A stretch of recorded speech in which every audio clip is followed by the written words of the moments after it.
Hello, today I will be making a melt and pour project, and I will be using this brand Stevenson's crystal soap base. I will be using this mold, which is like an oval mold, and the inspiration for this is this kind of pendant, which is a glass pendant. I have a couple, and these are made of glass, of course. But I was trying to think if something similar could be done with melt and pour. So I cut some of this already to try. And this takes about 3 ounces of melt and pour. And here I have a little bit less. Well, this is measuring everything. It's about 2 ounces in here. So I'm gonna melt it first for about 30 seconds. Now, one of the advantages that I like about melt and pour is that I can use essential oils and it doesn't take that much. So I will be using lavender essential oils for this one. And this will be the flour that will go inside. It is made of soap. This is called processed soap dough. And it's not very good because I had to redo it. I have here in this bottle some 70% alcohol. It doesn't matter what number.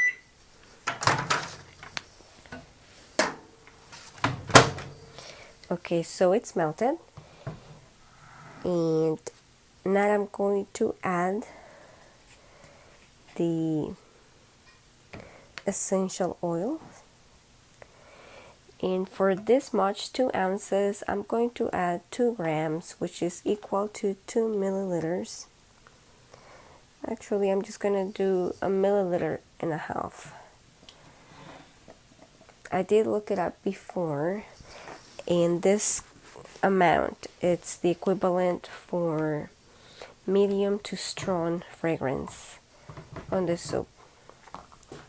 Usually you wait a little bit until it's cooled down some, but it really didn't got heated too much because I just brought it to melting point. So the first thing that I'm going to do is that I'm going to pour a tiny bit of it in the bottom of the container, and of the mold. I'm sorry, it's late. I'm gonna spray it with the alcohol, and I'm going to put the rose in it. I'm telling you, it doesn't look too pretty, but it will do. And I'm pressing it against it so that the base hopefully fills all the crevices. Now I'm going to spray more alcohol on it, and I'm going to pour the rest.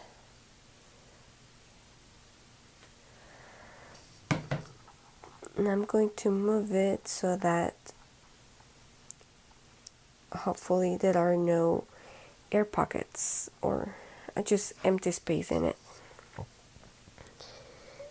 So I'm going to pour the rest, and just as it's almost covered, I still have a little bit left, and this I want to color with a dark pigment, possibly black. I'm going to try to use activated charcoal because that's what I have on hand. So I'm going to cut some more because I don't think this will be enough. But to the extra, I'm not going to add any fragrance. Okay, it only took 15 seconds to melt. It's almost completely melted. It doesn't take a whole lot because it was very little soap. So I just put some activated charcoal in this, and I'm going to blend it as well as I can right now it doesn't have a lot of opacity yet, and because it's going to be a very thin layer, I'm going to add a little bit more because I do want it to be a dark black. I mean, it looks dark here, but if you lift it up, you see that in one layer it's not really very opaque. And I don't want to create bubbles, and this is soap already, so I'm trying not to stir it too strongly. This may have to do. I don't want this soap to set too much. I want it to be somewhat soft because I have found that helps the layers don't come apart. So I'm going to spray it with alcohol, and then I'm going to slowly pour this one. Oh look, this one is already getting hard. I need to put it back in the microwave. I've only put it on for like 7 seconds and it has some bubbles, so I'm gonna try to spray it here to get rid of the bubbles before I pour it. More alcohol there, and then I'm just gonna go slowly, trying not to break the surface.